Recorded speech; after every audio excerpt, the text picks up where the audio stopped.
गरीब कल्याण योजना के अंतर्गत 5 किलो मैं भेजता हूं मुख्यमंत्री अन्नपूर्णा योजना के तहत। कलेक्टर साहब, ये अनाज वनाज ठीक से मिल रहा है कि नहीं? राशन, ये जरा राशन वितरण में दिक्कतें तो नहीं है? नहीं है सर, और जहां पे है सर उसको हम बिल्कुल सुधार कर लेंगे। एक बात साफ कर रहा हूं मैं, राशन अगर गरीब का कोई खाए तो सीधे हथकड़ी लग के जेल जाना चाहिए, उसको किसी कीमत पर नहीं छोड़ना चाहिए। और इसलिए कोई दया माया नहीं, गरीब की राशन में दिक्कत अगर किसी ने दी तो वो आदमी नहीं, पिशाच है, पिशाच। ऐसे को बचने नहीं देना चाहिए किसी भी कीमत पर।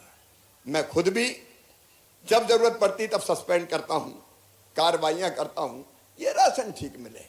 अब मकान आ रहे हैं, प्रधानमंत्री आवास योजना के मकान।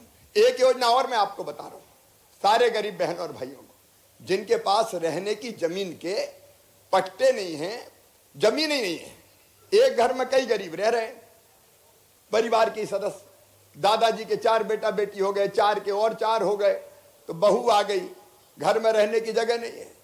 मुख्यमंत्री भू आवासीय अधिकार योजना के अंतर्गत ऐसे सभी गरीबों को जमीन का पट्टा देके नई जमीन की व्यवस्था करेंगे, आप चिंता मत करना। मुख्यमंत्री भू आवासीय अधिकार योजना, कितने आवेदन आए भू आवासीय अधिकार योजना में? 40,000 से ज्यादा हमारे आवेदन आ गए हैं सर। जगह ढूंढ ली? ढूंढ लिया है सर, सभी जगह सर्वे हमारे पूरे हो गए हैं सर। 40,000 आवेदन आए। सुनो गरीबों, अटल जी के जन्मदिन 25 दिसंबर से ऐसे गरीबों को प्लाट बांटने का काम शुरू कर दिया जाएगा जिनके पास रहने की जगह नहीं है। होना चाहिए कि नहीं बताओ? पीछे तक बोलो रे, होना चाहिए कि नहीं? ये जनता की सरकार है, बीजेपी की सरकार है। और प्रधानमंत्री आवास योजना के अंतर्गत, और शहरों में भी सुनो, बड़े शहर विशेषकर, उनमें कई जगह कॉलोनी बन गई। अब बाद में कॉलोनी कहने लगे अवैध है। अब मैं नई अवैध कॉलोनी की बात नहीं कर रहा, लेकिन पुरानी कई सालों से जो बनी है उनको भी हम वैध करके वहां विकास के सारे काम करवाएंगे। और उसके बाद प्रधानमंत्री आवास योजना के अंतर्गत, जिसमें प्रधानमंत्री जी भी पैसा भेजते हैं, राज्य सरकार भी पैसा मिलाती है, हम मकान देंगे। अब ये पीएम आवास योजना के कितने मकान आए आवास प्लस में? सर आवास प्लस में अभी जो इस वित्तीय वर्ष में मिले हैं सर 11,711 का टारगेट मिला है सर, जिसमें से पूरे आवास 6,178 हो चुके हैं सर, और 5,533 प्रगतिरत हैं जो उसको मार्च के पहले पूरा करेंगे। इन पे सब पे काम चल रहा है? ये सर पूरे हैं सर इस साल के, बट सर हमें लगभग 20-25 हजार और अगले साल आएंगे सर। वो तो आएंगे, जब तक सबका घर नहीं बन जाता मकान आते रहेंगे, कोई झुपड़िया में नहीं रहे, सबका छोटा सा पक्का मकान हो जाए। ये भारतीय जनता पार्टी की सरकार का संकल्प है।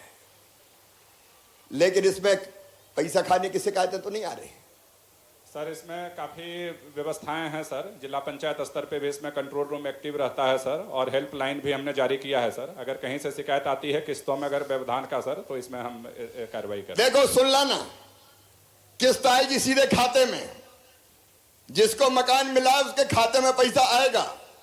पैसा दे मत देना कोई को, बड़े कलाकार प्राणी हैं इस दुनिया में। किस्त आने के बाद भी रोक लेते हैं, कहते 5-10 हजार दे दो तब पैसा आएगा। अब सुनो, ऐसे लोगों को मामा छोड़ने वाला नहीं है। शिकायत भर मिल जाए जांच करके निपटा दूंगा, बिल्कुल नौकरी करने के लायक नहीं रहने दूंगा।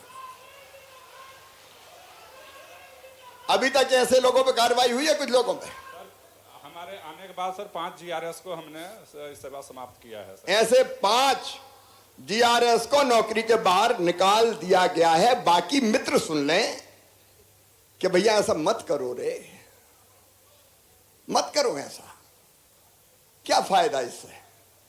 फालतू में नौकरी से काहे को जाना? जनता का पैसा जनता तक जान दो, ताकि जनता भी खुश और तुम भी खुश।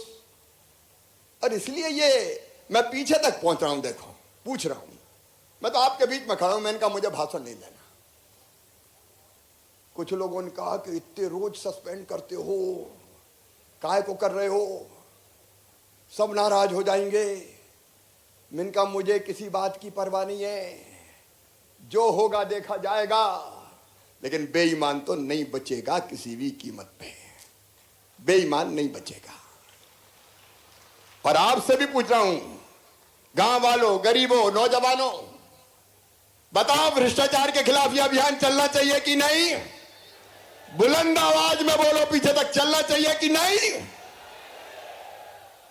कमाने वाला खाएगा, लूटने वाला जाएगा, नया जमाना आएगा। ये आपकी सरकार, और इसलिए ये सुविधाएं लोगों को मिले हैं। मेरे मित्रों, हम सबको कैसे आगे बढ़े, इस पे काम करना है। मेरे गरीब बहनों और भाइयों, किसान बहनों और भाइयों, अपने बेटा बेटी, उनको पढ़ने का हक है, आगे बढ़ने का हक है। और इसलिए उनकी जरा लोकेशन नितिन जी के लेते रहना, नहीं तो फिर खत्म करना पड़ेगा। क्या स्थिति है अभी? नितिन जी जबलपुर से चल दिए क्या? देखो, एक और शिक्षा में आमूलचूल परिवर्तन। हर एक में बुद्धि होती है बेटा बेटी में, हर एक में क्षमता होती है। पढ़ने की अच्छी व्यवस्था हो जाए तो हमारे बच्चे चमत्कार कर सकते हैं। और इसी भाव से अब हम खोल रहे हैं सीएम राइज स्कूल। स्कूल बना रहे हैं 15, 20, 25 के गांव में के बीच में एक स्कूल बनेगा। स्कूल बनेगा 35 से लेके 34 से लेके 38 करोड़ रुपए की लागत का। कई जगह अभी शिलान्यास हो गया, शुरू हो रहा है काम। वहां प्ले ग्राउंड, वहां स्मार्ट क्लास, वहां लैब, वहां लाइब्रेरी, और गांव से बस में लाने की व्यवस्था। सवेरे आए, स्कूल छोड़े, शाम को वापस गांव में छोड़े, और बढ़िया पढ़ने की व्यवस्था, ताकि हमारे बच्चों को प्राइवेट स्कूल से बढ़िया स्कूल मिल सके। और उनमें क्षमता और बुद्धि है तो हमारे बच्चे भी डॉक्टर, इंजीनियर, प्रोफेसर, वकील, कलेक्टर, एसपी बन सके। बोलो, ऐसा स्कूल बनना चाहिए कि नहीं? कितने बन रहे हैं अभी अपने? सर, यहाँ पे 4 प्रस्तावित हैं सर, जिसमें से अभी छात्रों की संख्या 2801 हो चुकी है सर। 80 शिक्षक उसमें कार्यरत हैं सर। और जो नहीं, कुल स्कूल अब डिटेल नहीं बताए, कुल कितने स्कूल? सीएम राइज में सर 4 स्कूल अभी प्रस्तावित हैं सर।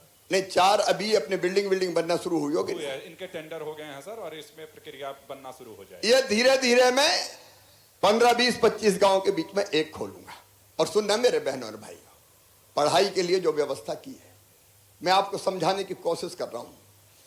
अपने बच्चे, उनको अलग अलग स्कॉलरशिप, जो मेधावी बच्चे हैं हमारे, 12वीं में अगर 75% नंबर लेके आएंगे तो मामा लैपटॉप दिलवाएगा उनको, और उनका admission medical college, engineering college, IIT, IIM कहीं भी होगा, प्राइवेट में हो चाहे सरकारी में हो, तो उनकी फीस उनके माता पिता नहीं, उनका मामा शिवराज सिंह चौहान भरवाएगा, चाहे कितनी भी फीस हो, चाहे कितनी भी फीस हो, ताकि हमारे ये बच्चे पढ़ के उचित